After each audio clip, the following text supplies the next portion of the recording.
Annyeonghaseyo mga man! Welcome sa Day 3 Travel Vlog to Seoul, South Korea. At pasensya na't natagalan yung pag-upload ko ng Day 3 mga man. Medyo na busy lang nitong mga nakaraang linggo. Alam kong marami na naghihintay nitong Day 3 vlog ko. Kala mo talaga 50M yung subscriber no? 50p lang pala. 50 people! Kaya sa mga nanonood dyan na may YouTube account, paklik din ang subscribe button sa baba. Libre naman yan. Pasimple ka man! At balik tayo sa travel vlog. Dalawang travel spot lang yung pupuntahan namin ngayon mga man. Pero yung biyahe, malalayo. At yun yung dapat day 1 original itinerary namin. Ang Nami Island at Garden of Morning Calm. At nandito na kami sa biyahe papuntang Nami Island. After 1 hour and 30 minutes na biyahe, nandito na kami sa ferry station papuntang Nami Island. Dito din kami magla-lunch mamaya, kaya siguro dito din nagpark si Taylor. Mautak! At ayan, nakakuha na din ng ticket si Taylor at papunta na kami sa ferry. Nasa 5 minutes lang pala ang biyahe papuntang Nami Island. Regarding sa ticket, maraming mga options. Una ay ang round trip na ferry. Ito ay nasa 19,000 Korean won for adults, if senior 70 years old and above, at children middle to high school age. Hindi ko lang sure sa range ng age. Ang ticket naman ay 16,000 Korean won. Pag motorboat yung papunta tapos pabalik naman ay ferry, ito ay nasa 29,000 Korean won for adults.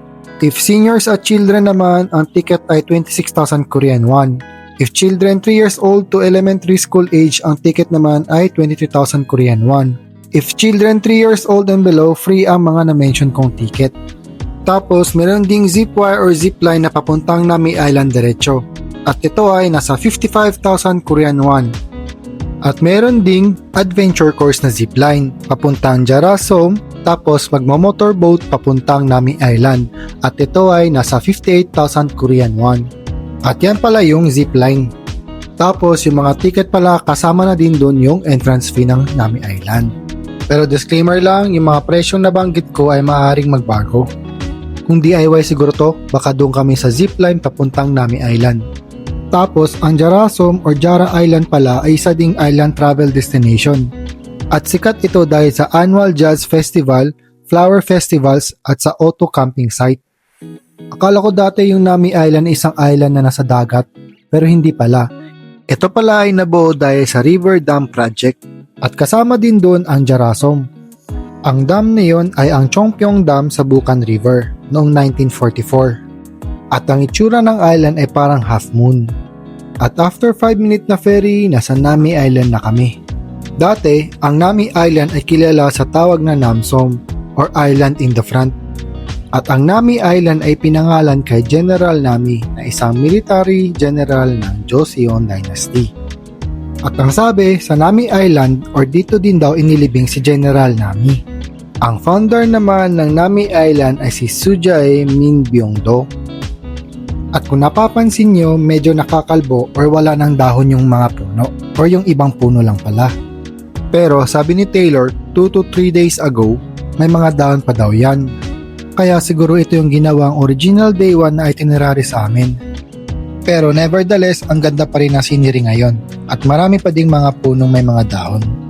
At yung autumn season pala ang pinaka-popular or maraming tourist dito sa Nami Island. Ang ganda dito mga man. Madaming mga maple trees at orange na orange o red na red yung tanawin. Perfect pang date. Speaking of date, kung gusto nyo pala mag-overnight dito para makita ang sunset or sunrise, may hotel pala dito sa Nami Island. Ang hotel, Jeongwanru.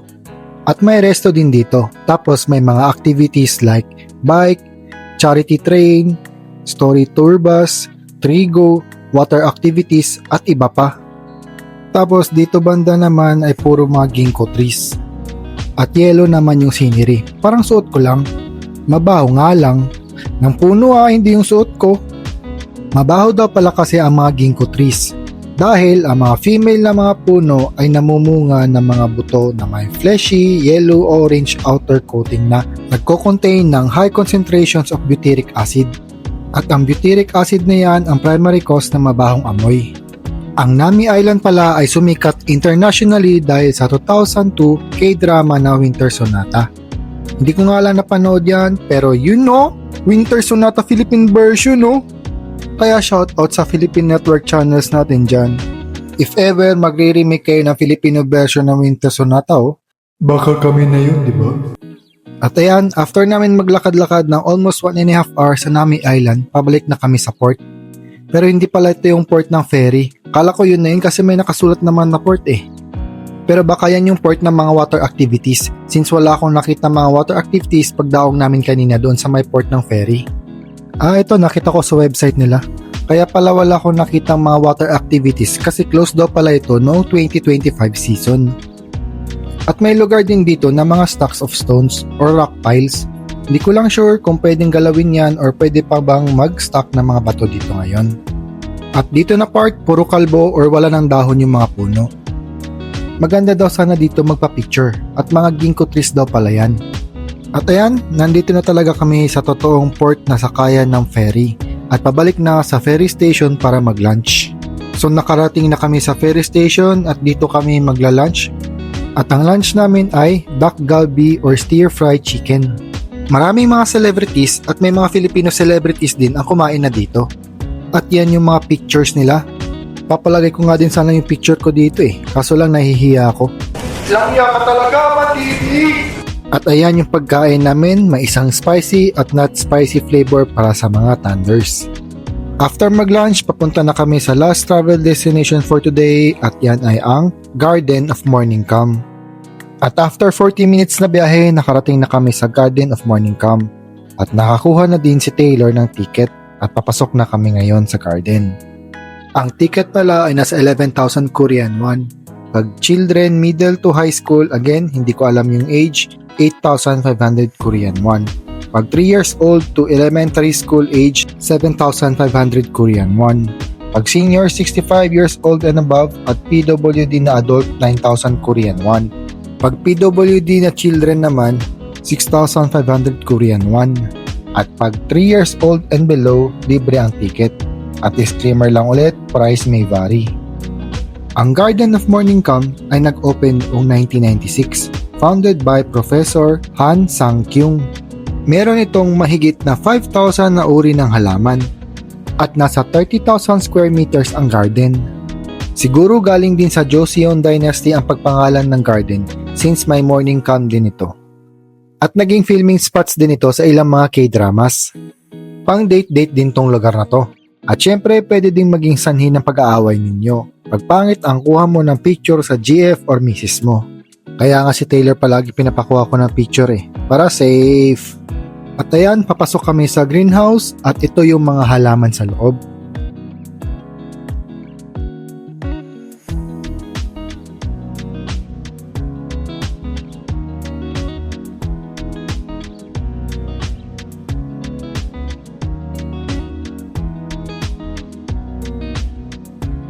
At since magwi-winter na nga, may mga ilaw or Christmas lights na yung ibang halaman for Light Festival. Ang Light Festival pala ay December 5, 2025 to March 15, 2026. Kaya if winter kayo pupunta dito sa Garden of Morning Calm, gabi na kayo pumunta para makita or mapanood nyo ang Light Festival. Open naman sila hanggang 9 PM at pag Sabado naman hanggang 11 PM. At may mga pangalan or tema ng garden pala dito sa loob, like Sunken Garden, Korean Garden, Bonsai Garden, Secret Garden, at iba pa. Yung nakasulat sa mga sign na yan, yan yung name or tema ng garden. Ngayon, nandito na kami sa Cloud Bridge at papalabas na ng Garden of Morning Calm. Pero bago yan, mag-zumba daw muna ang mga thunders at hapon na. At dito pa talaga sa bridge nagsasasayaw, oh. Tapos mamaya, hinihilot-hilot yung tuhod at masakit na naman daw. At after dito sa Garden of Morning Calm, pupunta lang kami ng Ilsan para mag-dinner. At nasa biyahe na kami ngayon papuntang Ilsan. After 2 hours na biyahe dahil rush hour na at medyo matraffic, nasa Ilsan na kami. Magdi-dinner lang kami dito tapos babalik na din sa hotel. Kaya dito ko na muna tatapusin yung day 3 vlog ko mga man. Pero kung DIY to baka naglakad-lakad pa kami dyan. Kaya see you sa day 4 na lang mga man. Nga pala, pag natripan nyo tong video to, pa-like and subscribe naman tapos pahit na rin ng bell button. Thank you!